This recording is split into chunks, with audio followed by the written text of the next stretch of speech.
Welcome बच्चों, and again we are back with the next lecture, and the lecture today is lecture number 25, and the topic we are going to complete today is electric potential energy of a system of charges. जो topic आज हम start कर रहे हैं और finish करने वाले हैं वो होगा हमारा कुछ चार्जेस लेंगे हम, that will be called as system of charges. उन चार्जेस की इलेक्ट्रोस्टैटिक पोटेंशियल एनर्जी को फाइंड आउट करना है.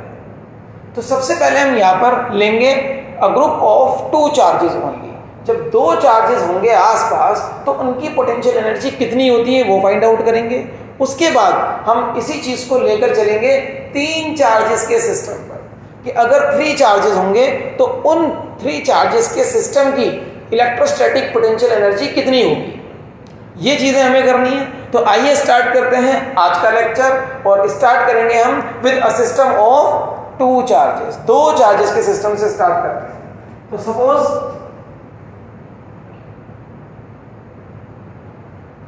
We can divide this heading into two parts, है ना. तो फर्स्ट पार्ट हमारा होगा for a system of two charges.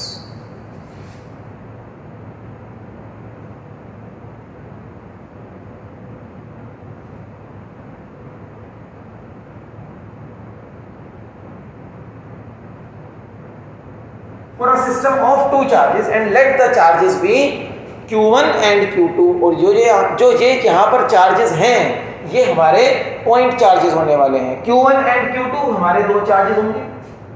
अब देखो, सपोज मेरे पास एक Q1 चार्ज है और मैं उसको इन्फिनिटी से बहुत दूर से एक पॉइंट A पर लेकर आऊंगा. तो what will be the work done in bringing that charge from infinity to the point A. ये चीज़ हमने पोटेंशियल के फर्स्ट डे पर भी करी थी. जो पोटेंशियल का हमारा फर्स्ट लेक्चर है, फर्स्ट डे वाला लेक्चर है, उस लेक्चर में भी करी थी. And I think the lecture was related to electric potential of a point charge. That was lecture number 19. अगर आप एक चार्ज को दूसरे चार्ज की प्रेजेंस में लेकर आते हो then the work has to be done. ये बहुत इंपॉर्टेंट पॉइंट है, सुन लो ध्यान से.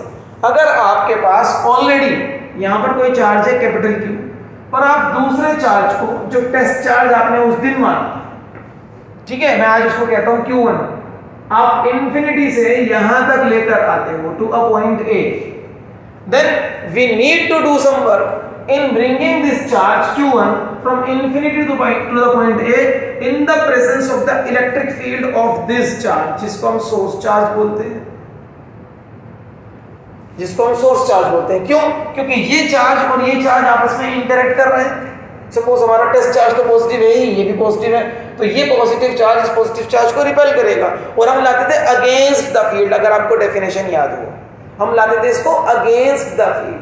तो अगेंस्ट द फील्ड लाएंगे तो work has to be done, and that work done is stored as the potential energy of this charge Q1 at point A. या आप उसको ये भी कह सकते हो that work done is stored as potential energy of this pair of charge. जब ये Q1 यहाँ पर आ जाएगा, है ना, इस पेयर की पोटेंशियल एनर्जी हो जाएगी. उस दिन वर्क ड्राइव किया था हमने, वर्क डन का फॉर्मूला ड्राइव किया था. If the distance between the two charges is r, तो फॉर्मूला था हमारा and the medium is free space, तो फॉर्मूला था हमारा वर्क डन का 1/4πε0 first charge into second charge upon distance between the two charges. तो वही आनी चाहिए पोटेंशियल एनर्जी भी. चलिए आज देखते हैं. लेकिन अभी मुझे जो पॉइंट डिस्कस करना है वो ये है कि जब मैं इस टेस्ट चार्ज Q1 को लेकर आता हूं इन्फिनिटी से A तक इन the presence of another charge, तो उसके इलेक्ट्रिक फील्ड की वजह से इस पर काम करना पड़ता है. Work has to be done. But अगर ये चार्ज ही यहां पर ना हो तो क्या मुझे इन्फिनिटी से यहां तक लाने में इस चार्ज को कोई काम करना पड़ेगा? जीरो, कोई काम नहीं करना पड़ेगा. तो सबसे पहले हम करते हैं इस चीज को final. Consider two point charges Q1 and Q2 lying very far away from each other. अभी ये दोनों चार्जेस बहुत दूर हैं एक दूसरे से, Q1 कहीं और है, Q2 कहीं और है, बहुत दूर है। अब मैं Q1 को लेकर आऊंगा from infinity to a particular point A। Suppose ये कोई एक पॉइंट है A, Q1 को लेकर आए, Q1 को A पर लेकर आए, तो वर्क डन तो होगा ही नहीं ना अभी, क्योंकि Q2 अभी उससे बहुत दूर है।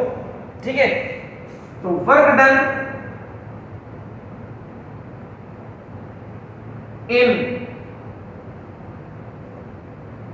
bringing Q1 from infinity to a point A is W1 is equals to work done in moving a charge is given as charge moved into potential difference। अब देखो इंफिनिटी पर भी पोटेंशियल डिफरेंस जीरो और A point पर भी अभी potential difference zero है, दोनों जगह जीरो है, क्योंकि A पॉइंट के आसपास कोई दूसरा चार्ज तो है नहीं जो अपना पोटेंशियल क्रिएट करवाएगा वहां पर। तो पोटेंशियल डिफरेंस अभी क्या है यहाँ पर जीरो, तो charge moved into potential difference, this potential difference is zero. तो मैं कह सकता हूं कि वर्क डन अभी कितना हो गया, zero. Work done in moving the first charge from infinity to a given point A is zero. ये आ गया रिजल्ट। अब यहां पर Q1 चार्ज आ चुका है, Q1 चार्ज आ गया। ओके, अब मुझे क्या करना है, now I will bring another charge Q2 charge को लेकर आएंगे। अब वो आएगा बहुत दूर से, सपोज Q2 चार्ज बहुत दूर था, यहां कहीं था। Q2 चार्ज को लाएंगे एंड हम इसको लाएंगे एट पॉइंट B। अब देखो क्या B पॉइंट पर कोई पोटेंशियल है? Now we are having a charge Q1 at point A which is close to the point B। ध्यान से समझिए इसको। अब B पॉइंट के पास एक पॉइंट है A और वहां पर ऑलरेडी चार्ज Q1 है, तो ये अपना पोटेंशियल बनाएगा B पर, ये अपना पोटेंशियल बनाएगा B पर, ठीक। और यहां इंफिनिटी पर पोटेंशियल कितना है, जीरो। तो अब जब मैं इस चार्ज Q2 को यहां से इंफिनिटी से यहां तक लाऊंगा, now there is some potential difference. अब पोटेंशियल डिफरेंस है और यहां पर जो B पॉइंट पर पोटेंशियल की वैल्यू होगी, B पॉइंट पर पोटेंशियल की वैल्यू वो होगी इस चार्ज से। Let the distance between the two points A and B is R12। Q1 और Q2, जब Q2 यहां पर आ जाएगा उनके बीच में फाइनल डिस्टेंस मान लो R12 हो जाएगा, या यूं कह दो कि B पॉइंट A पॉइंट से R12 इतने डिस्टेंस पर है, R12। ओके, तो potential of this charge at this location, at the location of point B, याद है ना पॉइंट चार्ज के पोटेंशियल का फॉर्मूला, यहां पर पोटेंशियल होगा 1/4 pi epsilon not if the medium is free space. अगर फ्री स्पेस नहीं है, कोई और मीडियम है, तो आप प्रोपोर्शनली कांस्टेंट को k लिख लें, small k। 1/4 pi epsilon not charge upon distance, ये होगा यहां पर पोटेंशियल। और अब जब मैं यहां से इंफिनिटी से इस चार्ज को B पॉइंट पर लाऊंगा, B पॉइंट पर, now the potential difference is not zero, the potential difference is VB minus V infinity. तो अब आगे करते हैं, एक पार्ट यह हो गया, दूसरा पार्ट देखो ध्यान से। Work done in bringing Q2 from infinity or from very far away point to a point B is work done, मान लो W2 है इसको लाने में, जो वर्क डन हो रहा है W2, चार्ज मूव वो है Q2 इनटू पोटेंशियल डिफरेंस। इस बार पोटेंशियल डिफरेंस जीरो नहीं है, इस बार पोटेंशियल डिफरेंस है VB माइनस V इंफिनिटी। तो W2 is equals to Q2 VB की value 1/4 pi epsilon naught Q1 upon R12 V infinity की वैल्यू 0। तो वर्क डन आ गया मेरे पास W2 is equals to 1/4 pi epsilon naught Q1 Q2 upon R12 minus 0। तो उसको तो आप हटा दीजिए। 1/4 pi epsilon naught Q1 Q2 upon R12। ये आ गया work done in bringing the charge Q2 to the point B। तो W2 भी कैलकुलेट कर लिया है और W1 भी कैलकुलेट कर लिया है। W1 Q1 को लाने में वर्क डन 0 था और W2 Q2 में लाने को वर्क डन ये है। तो टोटल वर्क डन, अब देखो हमने W1 W2 कैलकुलेट कर लिया। तो इस सिस्टम को असेंबल करने में, कौन सा सिस्टम, जो A पॉइंट पर Q1 चार्ज है ये वाला चार्ज, और B पॉइंट पर जो Q2 चार्ज आ गया, अब ये यहां से उठकर यहां आ चुका है। Now we have a system of two charges Q1 and Q2। इस सिस्टम को असेंबल करने में पहले ये चार्जेस काफी दूर थे, बहुत दूर थे। अब मैंने ये वाला चार्ज यहां ले आया, ये वाला चार्ज यहां ले आया। तो इस सिस्टम को असेंबल करने में जो वर्क हुआ वो होगा W1 plus W2। Total work done, total work done is W is equals to W1 plus W2। W1 तो 0 है प्लस ये 1/4 pi epsilon naught Q1 Q2 upon R12। तो total work done is 1/4 pi epsilon naught Q1 Q2 upon R12। This is the total work done in assembling this system। इस system को बनाने में इतना काम करना पड़ा। And this work done is stored as electrostatic potential energy of the system of these two charges। तो last में आपका स्टेटमेंट यही होगा, this work done is stored as electrostatic potential energy of the system of two charges।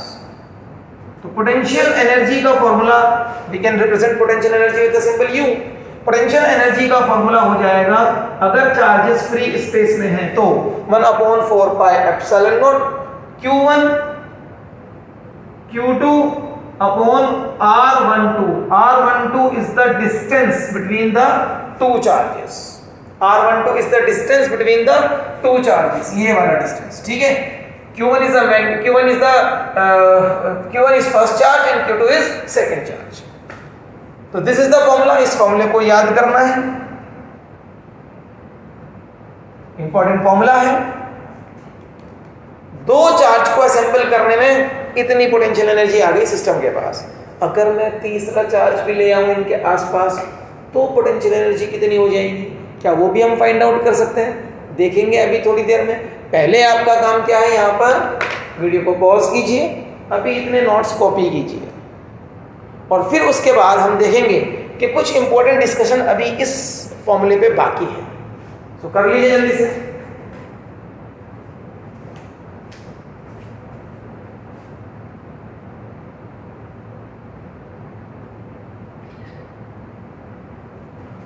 I hope कि आपने notes बना लिए हैं यहाँ तक।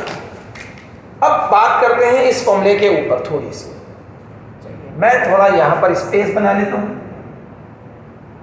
ये चार्जेस तो इन्फिनिटी से यहाँ पर आ ही चुके हैं, ठीक है। अब देखो ध्यान से इस फॉर्मूले को यहाँ लिख लेते हैं। U is equals to 1/4 pi epsilon naught Q1 Q2 upon R12। ये होगा पोटेंशियल एनर्जी का इस सिस्टम के लिए, for a system of 2 point charges. सबसे पहली चीज इस फॉर्मूले में जो आपको ध्यान रखनी है वो ये है कि जब भी आप इस फॉर्मूले से पोटेंशियल एनर्जी की वैल्यू कैलकुलेट करोगे तो आपको चार्ज को चार्ज के साइन के साथ ही लिखना है। Q1 एंड Q2 इन दोनों चार्जेस की value, put values of charges with their sign. अगर चार्ज पॉजिटिव है तो आप उसे पॉजिटिव लिखो, चार्ज नेगेटिव है तो नेगेटिव साइन के साथ लिखो। अब उससे क्या होगा, देखो ध्यान से देखो, उससे क्या होगा। अगर ये दोनों चार्जेस लाइक हैं, मान लो ये भी पॉजिटिव और ये भी पॉजिटिव, तो positive multiplied by positive potential energy will be positive, potential energy will be positive. और अगर ये दोनों चार्जेस नेगेटिव और नेगेटिव करके इस तरह से लाइक हैं तो negative multiplied by negative again the potential energy will be positive. अब पोटेंशियल एनर्जी पॉजिटिव का मतलब क्या है? पोटेंशियल एनर्जी पॉजिटिव का मतलब है कि इस सिस्टम को असेंबल करने में, जिस सिस्टम में दोनों चार्जेस लाइक हों, उस सिस्टम को असेंबल करने में work has to be done, काम करना पड़ता है, work has to be done. ठीक है, क्योंकि वो दोनों चार्जेस तो रिपेल करेंगे ना। जैसे जैसे आप इस दूसरे चार्ज को पास लाओगे तो ये वाला चार्ज इसको आने नहीं देगा। तो अगर ये आने नहीं देगा, क्यों? क्योंकि वो रिपेल्सिव फोर्स लगा रहा है, like charges they repel each other, तो आने नहीं देगा तो आपको काम करके लाना पड़ेगा। That is why work done will be positive and potential energy will be positive, दोनों पॉजिटिव होंगे। ठीक, तो for like charges, for like charges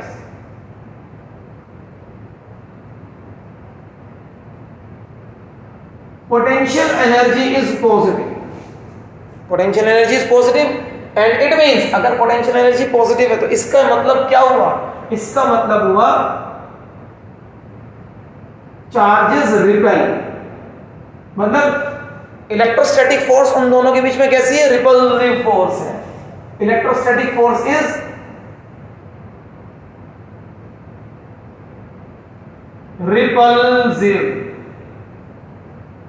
repulsive force है। Work has to be done in assembling this system.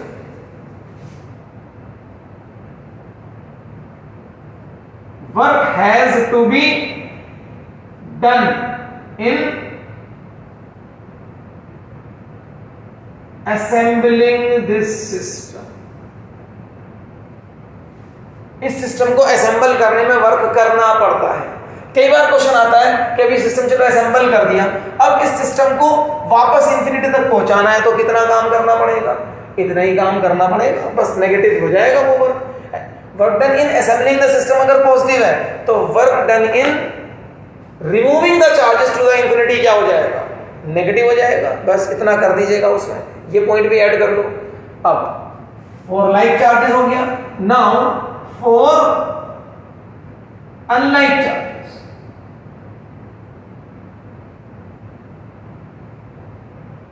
अब unlike charges के लिए देख लेते हैं कि क्या चीज आएगी निकल के सामने।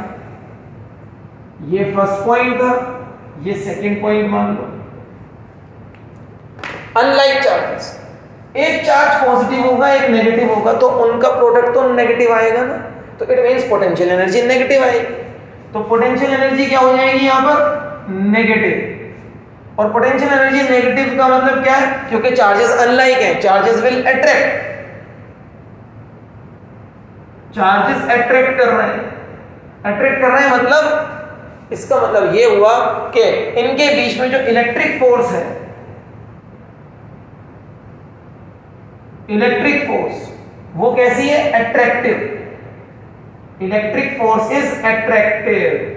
चार्जेस अट्रैक्ट कर रहे थे, इलेक्ट्रिक फोर्स अट्रैक्टिव है। मींस अगर एक पॉजिटिव चार्ज यहां पर था और ये बी पर जो Q2 चार्ज लाया है वो नेगेटिव है, तो नेगेटिव को तो ये खुद ही अट्रैक्ट करके खुद ही बुला लेगा ना यहाँ तक। बस आपको क्या करना है? आपको देखना है कि ये बिल्कुल यहाँ तक ना पहुंच जाए, यहाँ तक आपको देखना है कि वो P पॉइंट पर आएगा। ठीक है, तो जब वो उसको खुद ही बुला लेगा तो क्या अब work has to be done? No, work not to be done. Work को हमें नहीं करना, वो खुद ही हो रहा है वर्क। ऐसा वर्क जो खुद हो जाए वो नेगेटिव होगा।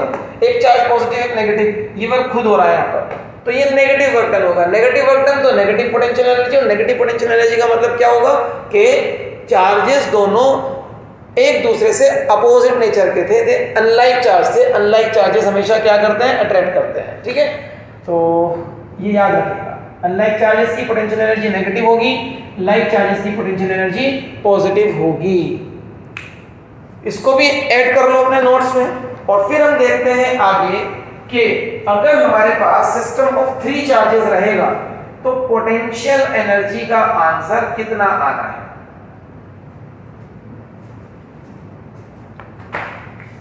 नोट्स कॉपी कर लिया आपने सब? चलिए अब हम इसको रब कर देते हैं और चेक करेंगे for a system of 3 charges.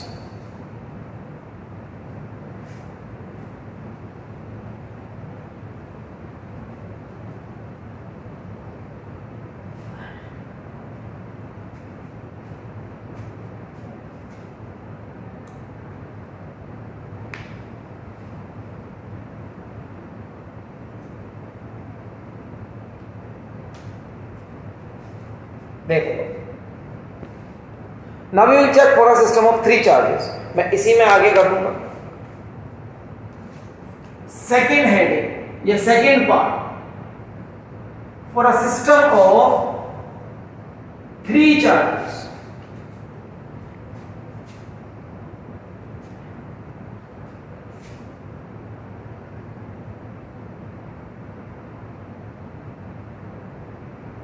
Consider 3-point charges. 3 Q1, Q2 and Q3, और ये बहुत दूर थे इनिशियली एक दूसरे से। अब क्या हमने करा, हम सबसे पहले Q1 को बहुत दूर से उठाकर लाए यहां तक। तो Q1 को तो लाने में कोई भी काम नहीं करना पड़ेगा। क्यों? क्योंकि Q1 जब हम लाए तो इंफिनिटी पर भी पोटेंशियल 0, ए पॉइंट पर भी पोटेंशियल 0, तो Q1 पहले चार्ज को लाने में कोई काम नहीं करना पड़ता। दूसरा चार्ज लाए, दूसरे चार्ज को लाने में वर्क डन करना पड़ेगा, बिल्कुल यही। तो दूसरे चार्ज का वर्क डन मैं यहां लिख देता हूं। दूसरे चार्ज का वर्क डन सॉल्व करके जो अभी आया था वही रहेगा, 1/4 pi epsilon naught Q1 Q2 upon R12, 1/4 pi epsilon naught Q1 Q2 upon R12। दूसरे चार्ज को लाने में कितना वर्क डन करना पड़ा, इक्वेशन नंबर 2। तो यहां तक तो अभी जो सीखा था वैसा का वैसा ही है ना। W2 जब आप दूसरे चार्ज को लाओगे तो ऑलरेडी यहां पर पोटेंशियल क्योंकि बन चुका है और इंफिनिटी पर पोटेंशियल 0 था, तो इस बार work done is equal to charge moved into potential difference. Potential difference 0 नहीं है जैसे पहले 0 था, इस बार 0 नहीं है, तो इस बार वर्क डन आ गया। दूसरे चार्ज को लाने में वर्क डन करना पड़ा।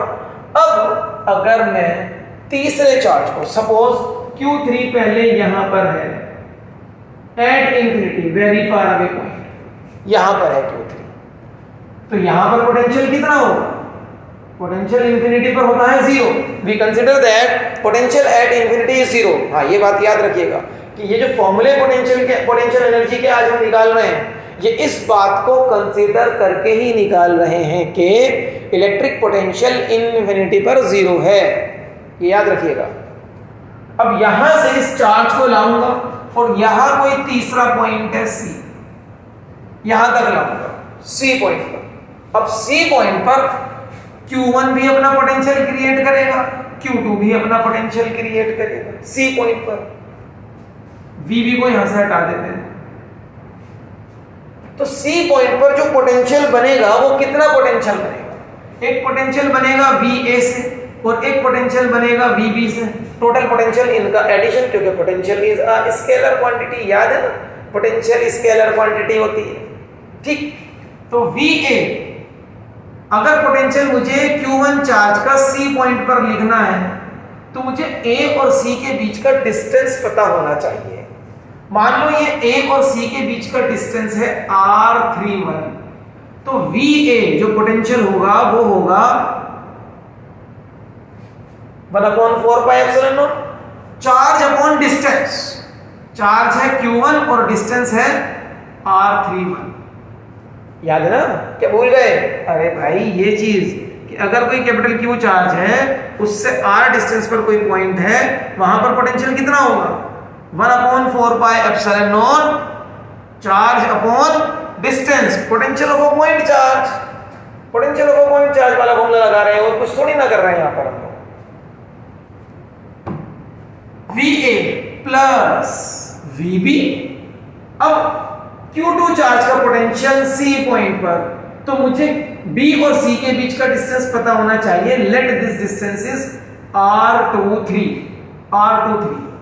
दूसरा और तीसरा पॉइंट उनके बीच का डिस्टेंस R23, पहला और दूसरा पॉइंट उनके बीच का डिस्टेंस R12, तीसरा और पहला पॉइंट उनके बीच का डिस्टेंस R31। ऐसे लिए गए हैं ये डिस्टेंसेस, समझ गए? तो VB मतलब उसका पोटेंशियल होगा 1/4 pi epsilon not charge upon distance is R23। अब इंफिनिटी पर तो पोटेंशियल 0 है, यहां आते आते पोटेंशियल इतना हो जाएगा। तो यहां से Q3 को जब मैं लाऊंगा C पॉइंट पर, तो suppose work done will be W3, ये पता करना है। तो वर्क डन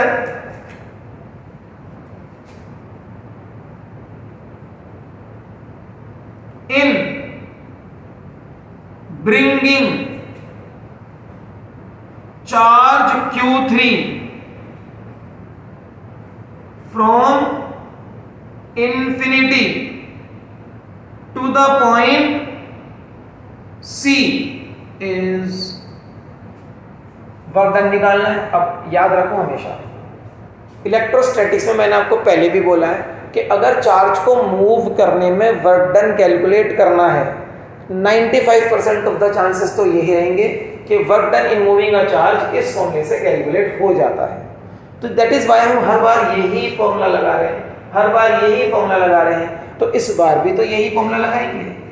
वर्क डन मान लो W3 है, जो चार्ज मूव कराया वो Q3 है। Charge moved into potential difference, potential difference this -0, infinity पर तो 0 है ना। तो W3 will come out to be ये वाला पोटेंशियल डिफरेंस।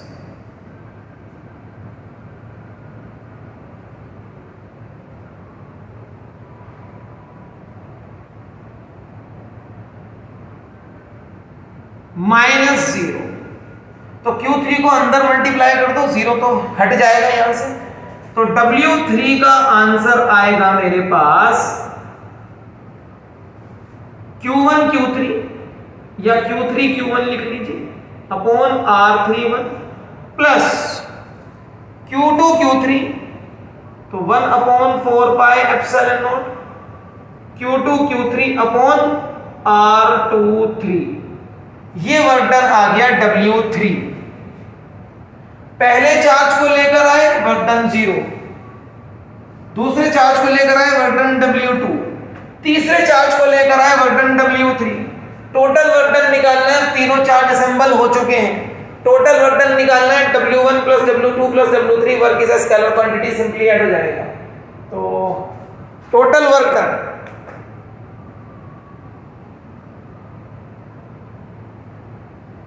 चलो यहां लिखिए, total work done is W is equals to W1 plus W2 plus W3, 0 plus 1/4 pi epsilon naught Q1 Q2 upon R12 plus 1/4 pi epsilon naught Q3 Q1 upon R31 plus 1/4 pi epsilon naught Q2 Q3 upon R23। ये है total work done and this work done is stored as potential energy of this system of 3 charges. जो काम हमें इस system को assemble करने में, इस सिस्टम को अरेंज करने में करना पड़ा, वही काम तो पोटेंशियल एनर्जी बन के से हो जाएगा। तो finally we can write the expression for the potential energy of the system of 3 charges. तो इलेक्ट्रिक पोटेंशियल एनर्जी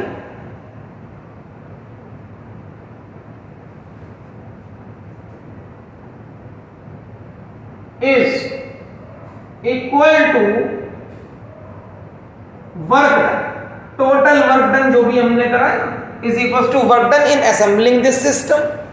तो पोटेंशियल एनर्जी हो जाएगी वर्क डन, और वर्क डन ये रहा, देखो मैं ध्यान से लिखूंगा इसको, 1/4 pi epsilon naught Q1 Q2 upon R12 plus, पहले इसको लिख लेते हैं 1/4 pi epsilon naught Q2 Q3 upon R23 and then finally plus 1/4 pi epsilon naught Q3 Q1 upon R31। ये पोटेंशियल एनर्जी का फॉर्मूला है।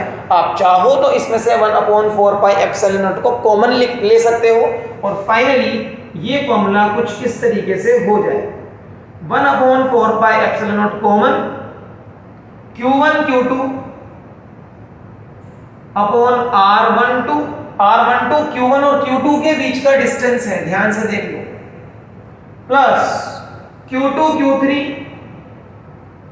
अपॉन उन दोनों के बीच का distance Q2 Q3 upon R23 plus Q3 Q1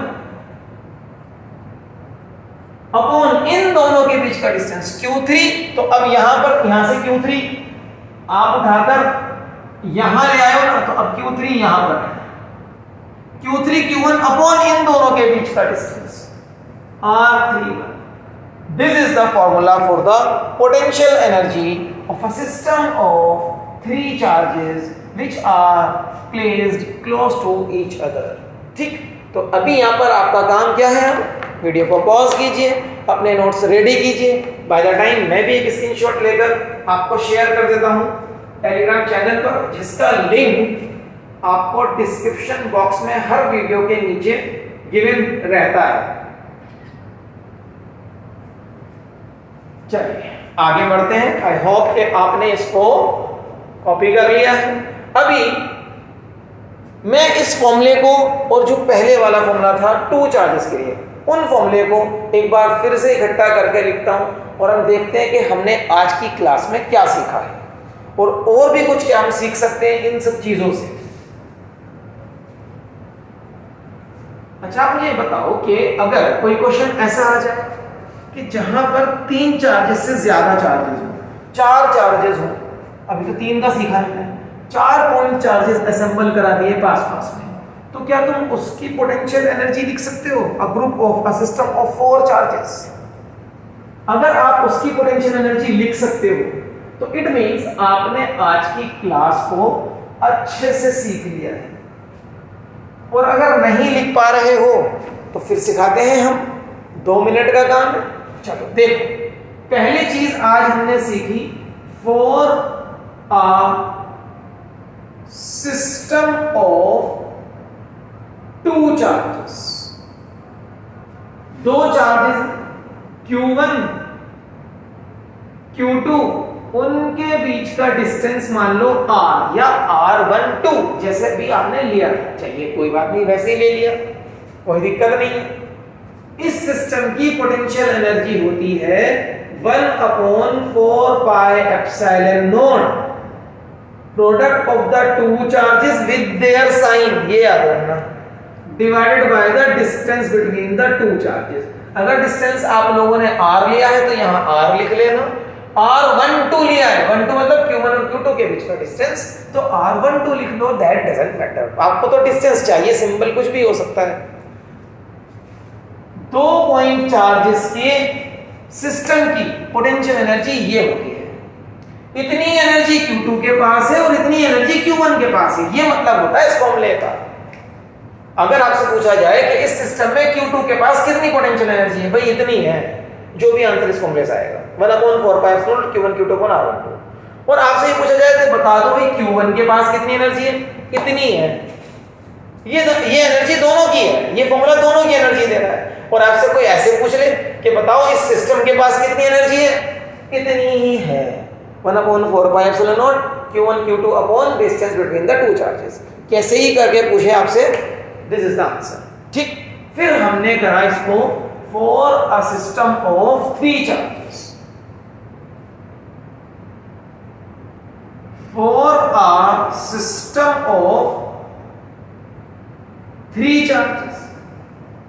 अब 3 चार्जेस आ गए, ये 3 चार्जेस भी आ गए, एक चार्ज Q1, दूसरा चार्ज Q2 और तीसरा चार्ज Q3। Q1 और Q2 तो वैसे ही जैसे पहले था, इनके बीच का डिस्टेंस R12 है। Q2 और Q3 के बीच का डिस्टेंस R23 है और Q3 और Q1 के बीच का डिस्टेंस R31 है। अब मुझे यहाँ पर लिखनी है पोटेंशियल एनर्जी डायरेक्टली, मुझे अब ड्राइव तो करना नहीं, मैं डायरेक्टली लिखूंगा। ड्राइव में कर चुका हूँ, सीख चुका हूँ डेरिवेशन। देखो एक पेयर के लिए ये होती है, आपको चेक करना है इस सिस्टम में कितने पेयर बनेंगे। अब सुनो ध्यान से, इस सिस्टम में कितने पेयर बनेंगे, जितनी स्ट्रेट लाइन दो दो चार्जेस को ज्वाइन करा के बन सकती है उतने ही पेयर बनेंगे। अब मेरे पास 3 चार्जेस हैं, एक स्ट्रेट लाइन ने इनको ज्वाइन किया, एक ने इनको ज्वाइन किया, एक ने इनको ज्वाइन किया। अब कोई और लाइन बन सकती है कि वो 2 चार्जेस को ज्वाइन करा ले? नहीं। 3 लाइन बन सकती है तो 3 पेयर बनेंगे। 3 पेयर बनेंगे तो तीनों पेयर की पोटेंशियल एनर्जी लिखते जाओ। पहले पेयर की पोटेंशियल एनर्जी का formula 1/4 pi epsilon naught Q1 Q2 upon distance between them. Q1 Q2 upon distance between. दूसरा pair 1/4 pi epsilon naught Q2 Q3 upon distance between them. तो 1/4 pi epsilon तो common जाएगा, उसे common कर दो।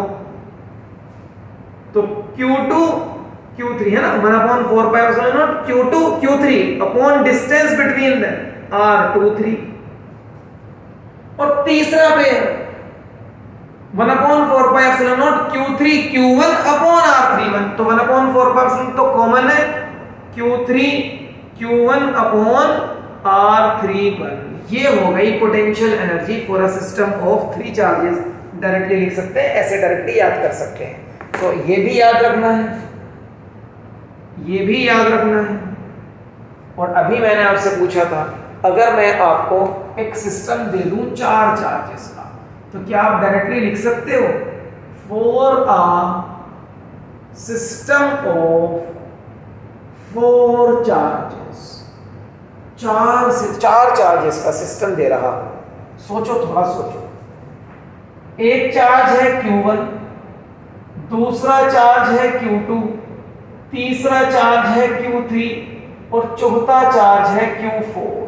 The 4 charges. First is Q1, second is Q2, third is Q3 and fourth is Q4. I need to find out potential energy of this system of charges. 4 charges हैं यहाँ पर। क्या करना है? फिर से वही करना है कि कितने पेयर बनेंगे दो दो चार्जेस के। कितने पेयर बनेंगे बच्चों? एक पेयर ये बन गया, स्ट्रेट लाइन से ज्वाइन करते जाओ, जितनी स्ट्रेट लाइन बनेंगी उतने ही पेयर बनेंगे। एक इस पेयर का डिस्टेंस लिख लो R12। एक पेयर ये बन गया R23 Q2 और Q3 को ज्वाइन करने वाली लाइन का डिस्टेंस R23। एक पेयर ये बन गया Q3 और Q4 को ज्वाइन करने वाली लाइन का डिस्टेंस R34। और इन दोनों को Q4 और Q1 को ज्वाइन करने वाली लाइन की लेंथ या डिस्टेंस R41। कितने पेयर बने? 4 नहीं, अभी 2 लाइन और बन सकती है। वो कौन सी लाइन है सर? देखो कौन सी लाइन है मेरे साथ। क्या मैं Q1 और Q3 को ज्वाइन नहीं कर सकता स्ट्रेट लाइन से? कर सकता हूं। तो इस डिस्टेंस को मैं लिखूंगा R13 या 31, जो भी आपका मन करे। और एक लाइन ये भी तो बन सकती है ज्वाइनिंग Q2 एंड Q4। और इस डिस्टेंस को मैं लिखूंगा R24 या R42, जो भी आपका मन करे, दैट डजंट मैटर। ठीक है, कितने पेयर बन गए? 6 पेयर। इन 6 पेयर्स की पोटेंशियल एनर्जी लिखनी है। सबके लिए 1/4 पाई एप्सिलॉन नॉट तो कॉमन ही आएगा ना, सब जैसे यहां पर कॉमन आया, सबके लिए कॉमन आएगा। पहला pair 1/4 pi epsilon naught Q1 Q2 upon R12 plus second pair Q2 Q3 upon R23 plus third pair Q3 Q4 upon R34 fourth pair Q4 Q1 upon R41 fifth pair Q1 Q3 वाला pair, ठीक है ना, Q1 Q3 वाला pair, तो Q1 Q3 upon R13, ये distance R13 है, and the last in the sixth pair, ये वाला पेयर Q2 Q4 वाला pair Q2 Q4 upon R24, 6 pairs 1 2 3 4 5 6 potential energy of a system of 4 point charges भी हमने लिख ली। इस तरीके से कितने भी पॉइंट चार्जेस आ जाएं आप उस सिस्टम की पोटेंशियल एनर्जी बिल्कुल लिख पाओगे, कोई दिक्कत नहीं होगी कि, लेकिन 4 चार्जेस से ज़्यादा आते नहीं है एग्जाम में, ये भी बात है, 4 चार्जेस से ज़्यादा नहीं आते हैं। एंड मैक्सिमम चांस तो यही है, अगर potential energy of a system of charges का क्वेश्चन आता है तो 3 चार्जेस के सिस्टम का ही आता है। ज़्यादा टिपिकल बनाना चाहता है टीचर तो 4 चार्जेस का सिस्टम दे देगा, 5 6 7 8 चार्जेस का सिस्टम न्यूमेरिकल के लिए नहीं आएगा, ये भी सुन लो। लेकिन अगर आ भी गया तो आप पेयर बना के लिख सकते हो ना, जितनी स्ट्रेट लाइन 2 चार्जेस को ज्वाइन करके बनेंगी उतने पेयर बनने हैं, दैट्स इट, ठीक है। तो आज का टॉपिक हमारा electric potential energy of a system of charges, इसको हम यहीं रोकते हैं। नेक्स्ट लेक्चर में क्या होगा, नेक्स्ट लेक्चर में भी हेडिंग तो सेम ही रहेगी, electric potential energy of a system of charges, लेकिन उसमें एक छोटा सा एडिशन होना है, electric potential energy of a system of charges in external field. मतलब ये कि पहले से ही कोई फील्ड होगा, इलेक्ट्रिक फील्ड, उस फील्ड के अंदर चार्जेस आएंगे। देखो अभी आज क्या था, Q1 आया, तो क्या पहले से कोई फील्ड था? नहीं। जब Q1 पहला चार्ज आया था, Q1 इनफिनिटी से जब Q1 लाए थे तो कोई फील्ड नहीं था उस टाइम। इस हेडिंग में क्या होना है, जब Q1 को मैं इनफिनिटी से लाऊंगा तो पहले से यहां पर ई फील्ड है, उसमें आएगा Q1। तो अगर पहले से कोई फील्ड है, एक्सटर्नल फील्ड पहले से अवेलेबल है, तो फिर पोटेंशियल एनर्जी कितनी होती है सिस्टम ऑफ चार्ज की, वो हम चेक करेंगे नेक्स्ट लेक्चर। तो फिर मिलते हैं नेक्स्ट लेक्चर में इस नेक्स्ट टॉपिक के साथ। Till then bye bye.